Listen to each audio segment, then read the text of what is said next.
Salut à tous, c'est Soron COC et on se retrouve pour la suite du Let's Play et c'est l'épisode 3. Donc on continue notre petite vie de farmer. Donc en fait, et c'est on va dire le point le plus important que je veux aborder dans cette vidéo, c'est qu'il n'y a pas vraiment de technique idéale pour farmer. Alors je m'explique.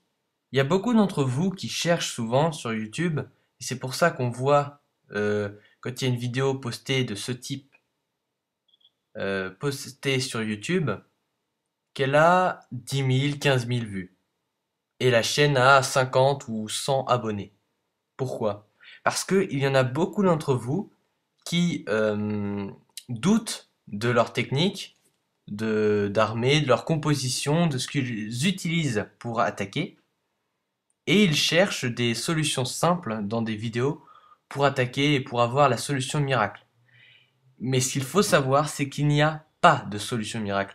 La seule vraie solution, eh bien, c'est celle que vous allez trouver vous et que vous allez utiliser, on va dire, un maximum, que vous allez utiliser quasiment tous les jours et vous allez vous y habituer et vous allez devenir bon à utiliser cette technique. Il y a quand même quelques petits trucs à savoir pour bien utiliser certaines troupes. On va pas envoyer les archers et les géants derrière. Mais ça, c'est les bases qu'il faut, enfin, faut savoir utiliser chaque troupe pour ensuite décider quel combo utilisez vous et quel combo vous correspond le mieux et avec lequel vous êtes le plus à l'aise, disons. Et il faut répéter cette technique jusqu'à en devenir un maître. Enfin, il faut vraiment profiter de cette technique vraiment et que ce soit vous qui l'ayez créée. Il n'y a pas une technique que tout le monde va copier, à part en très haut trophée, par exemple golem, sorcière et sorcier. Il y a quelqu'un qui a donné, on va dire, une idée générale du truc. Mais après, chacun fait sa sauce. Il y en a qui mettent plus de casse-briques, il y en a qui, voilà. Et pareil là pour moi. Il y en a qui mettent pour archer barbare. Il y en a qui mettent exactement le même nombre d'archers et de barbares. Je préfère mettre beaucoup moins de barbares et beaucoup plus d'archers parce qu'il y a très souvent beaucoup de trucs derrière les murs. Et là, pour un HDV 7 avec 200 places, 60 barbares, ça suffit largement pour protéger les archers. Donc c'est nickel. Donc là, à ce niveau-là, en parlant aussi un peu de ce qui est très important dans les let's play, et je voulais qu'à partir de l'épisode 3, on commence à en parler, c'est, on va dire, tout ce qui est améliorer son village. Il y a trois trucs importants à savoir. De un, les temps d'amélioration. Il faut jamais améliorer deux bâtiments, voire trois, voire plus, qui ont le même temps, par exemple là 3 jours. Il faut pas améliorer par exemple deux tours d'archer niveau 8 qui prendront 3 jours chacune. Pourquoi? Parce qu'on se retrouvera avec deux ouvriers libres le même jour à exactement la même date, ce qui est très problématique. Donc faut faire en sorte qu'il y ait des ouvriers qui soient libérés vraiment alternativement, même si c'est un mot compliqué. Je pense que vous avez compris. En gros, c'est les écarter le plus possible pour qu'on puisse avoir des ouvriers, on va dire tous les 2 jours ou etc. Et qu'on puisse avoir un certain nombre d'or à fournir chaque jour, normal, parce que parfois quand on a 3 ouvriers de libre, ça démotive un peu de savoir qu'il faut farmer un maximum pour faire ces 3 ouvriers. Le deuxième point, je viens de vous le montrer, c'est l'hôtel de ville. Donc si vous avez le temps de lire, sur l'hôtel de ville, il est marqué, quand on l'améliore, qu'on perd, on va dire, un avantage sur les hôtels de ville inférieurs. C'est-à-dire que lorsqu'on va améliorer son hôtel de ville, on va gagner moins d'or que si on était resté l'hôtel de ville inférieur. C'est-à-dire que vous allez, par exemple, être hôtel de ville niveau 10. Vous allez trouver un hôtel de ville niveau 7. Et ben cet hôtel de ville niveau 7, si jamais vous étiez du même hôtel de ville que lui, il a ses réserves pleines. Et ben vous allez trouver même pas 80 000 or avec l'hôtel de ville niveau 10 et 200 000 or avec l'hôtel de ville niveau 7. Pourquoi?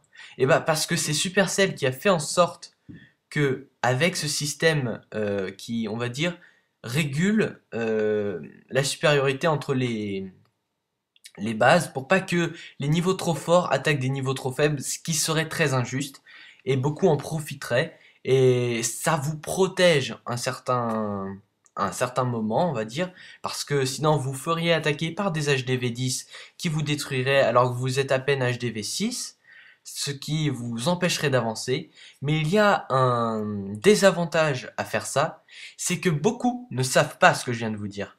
Et beaucoup veulent et pensent que en améliorant leur hôtel de ville au maximum, c'est-à-dire à l'hôtel de ville niveau 10 par exemple, ils vont être vraiment très forts.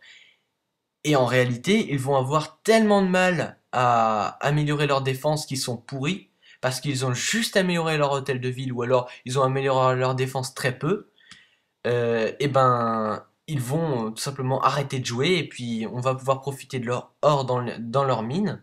Mais c'est dommage pour eux parce que leur expérience Clash of Clans est terminée tout simplement. Et il y en a, même moi, je me souviens, je sais pas si vous aviez vu dans l'histoire de Sauron, mais quand on voit mon hôtel de ville niveau 9 alors que j'étais niveau 60, bon, à l'époque, il n'y avait pas le petit message sur l'hôtel de ville. On pouvait pas savoir, personne ne savait, on se rendait pas compte. Et pourtant, j'ai vraiment galéré à améliorer mes niveaux parce que j'étais hôtel de ville niveau 9 à partir du niveau 60. Je sais pas si vous vous rendez compte. J'ai été quasiment HDV 9 pendant plus d'un an. Dès que je suis passé au hôtel de ville niveau 10, je reconnaissais même plus mon village parce que mon hôtel de ville, je le voyais tout le temps au niveau 9, quoi. Enfin voilà, il faut vraiment pas que vous fassiez cette erreur. C'est l'erreur la plus, on va dire, dangereuse de Clash of Clans, la plus difficile à digérer parce que c'est celle qui fait le plus de dégâts, on va dire. Bon, maintenant, le troisième point, et c'est en rapport avec l'histoire de l'HDV. En gros, lorsque vous passez l'hôtel de ville niveau supérieur, vous allez vouloir avoir toutes vos défenses. On va dire presque tous vos murs, parce que parfois on peut pas forcément mettre tous ces murs au niveau max, mais quasiment tout au niveau max, avant de passer l'hôtel de ville au niveau supérieur. Et c'est là où ça rejoint l'autre. Si jamais vous le faites, et ben lorsque vous allez arriver à l'hôtel de ville niveau supérieur, et ben vous allez avoir des défenses vraiment conséquentes et vous allez pas vraiment souffrir du fait de passer à l'hôtel de ville supérieur et d'avoir moins d'or. Vous aurez donc plus de défense grâce à votre nouvel hôtel de ville et en plus vous aurez eu des défenses de votre ancien hôtel de ville déjà bien améliorées et donc vous partez sur de bonnes bases. Et c'est ça qu'il faut, ok? Tout le monde comprend ça et franchement, tous mes abonnés, vous devez faire ça et comme ça on aura la chaîne avec les abonnés qui seront tous des PGM de Clash of Clans, hein, on est bien d'accord comme ça, tout le monde sera méga fort, voilà. Ça c'était la partie la plus importante de la vidéo. À partir de maintenant, on va parler un peu plus de la vidéo en elle-même, de ce qui se passe. Mais il fallait vraiment que je vous dise ça, c'était, on va dire, disons, le truc le plus important du let's play que vous pourrez entendre, c'est vraiment l'histoire de l'amélioration de l'hôtel de ville et d'améliorer tout au max avant de passer l'HDV au niveau supérieur. Voilà, donc là je vois que le village est plutôt bien amélioré, tous ces murs niveau max. C'est un petit peu près, enfin, c'est à peu près mon niveau de défense, mis à part que lui, vous voyez qu'il n'a pas ses anti-aériens niveau max. Et c'est là où je vais vous montrer à la fin de la vidéo qu'est-ce que je vais choisir entre eux, même si c'est peut-être pas français, ce que je vais choisir entre ballon et sorcier à améliorer dans mon laboratoire. Et vous allez voir pourquoi j'ai choisi les ballons. Et bien très simplement, regardez, les anti-aériennes à ce niveau de trophée et à ce niveau HDV7, peu de personnes les améliorent vraiment bien au niveau qu'il faut. Et donc je peux prendre un sérieux avantage sur eux parce qu'ils ont des anti-aériennes très faibles, donc j'envoie quelques ballons sur l'anti-aérienne niveau 1, et après le reste du village, il n'y aura pas grande difficulté à le raser. Mais là, tant que je les ai niveau 3, je vais peut-être pas les utiliser. Et là, vous voyez que j'ai vraiment eu beaucoup de chance avec mes gobelins. Ils n'ont pas été touchés une seule fois pour le moment. Regardez, là, les seuls trucs qui leur tirent dessus sont des tours d'archer et des canons. Ils sont toujours là, et là, je vais réussir à avoir toutes les ressources. Je n'y croyais pas vraiment. Et en fait, si, regardez, avec aucun géant, aucun casse-brique, j'ai réussi à quasiment lui raser son village. Donc, avec la technique archer barbare, si jamais, vous voyez que c'est bien ce que je disais en début de vidéo, c'est pas la technique qui est bonne, c'est comment vous l'utilisez et comment vous avez réussi à l'adapter à votre style de jeu. C'est ça. Il n'y a pas vraiment, je l'ai déjà dit, hein, mais je le répète comme ça, au moins c'est sûr que vous l'aurez compris. c'est pas une technique qui est brillantissime, c'est vous qui êtes brillantissime, ok? C'est vous qui devez faire en sorte que cette technique fonctionne. Il n'y a personne d'autre. Voilà. Alors là, ça c'est un autre truc que je voulais couvrir dans cette vidéo. Je sais pas si c'est... En anglais ça se dit to cover something, mais là en français je crois pas que couvrir ça se dit pour dire de parler. Enfin, bon. Bref, on va passer cet épisode un peu douteux. En gros, vous voyez, on a des mines et des extracteurs qui sont dehors, qui sont, on va dire, un tiers plein, mais c'est déjà ça. Et franchement, il vaut mieux attaquer avec, on va dire, le tiers de ses troupes pour avoir 100, 120 000 or ou élixir, que d'attaquer un truc à 200 000 élixir et or avec toutes ses troupes. Franchement. Et du coup, vous pouvez attaquer à la chaîne, vous faire 120 000 à chaque fois, et du coup, augmenter vraiment beaucoup. Et donc là, je sais pas si vous avez vu au début de la vidéo, j'avais 1 500 000, et là, j'ai à peu près 800 000 ou quelque chose comme ça. Donc ça fait que j'ai gagné 2 300 000 en jouant, on va dire 10 à 10, 11 batailles, voire plus un petit peu, ouais, je sais pas exactement, on verra ça plus tard. Et donc, ben oui, c'est plutôt efficace, et comme je l'ai dit, c'est pas cette technique-là de farm qui va vous faire gagner, c'est ben, vous, quelle armée vous préférez utiliser. Vraiment, c'est ça. Après, je vais vous dire quand même que archer barbare c'est quand même idéal si jamais vous voulez aller vite et que votre armée ne vous coûte pas cher. C'est logique. Voilà, donc on passe à la dernière bataille. C'est pareil, c'est des mines qui sont remplies au tiers avec 100 000 or. C'est pas grand chose, mais c'est déjà ça à prendre et uniquement en utilisant nos 120 archers. Et donc je n'ai plus que à revenir dans le village et attendre que mes archers se terminent, puisque vous avez vu que au début de la vidéo et à chaque fois, avant de partir en bataille, et vous devez le faire aussi, c'est important, lorsque vous partez en bataille, vous prenez vos casernes, vous appuyez sur la troupe que vous avez envie de déployer en premier dans la bataille. Je vous conseille les archers, c'est vraiment ceux qu'on utilise le plus.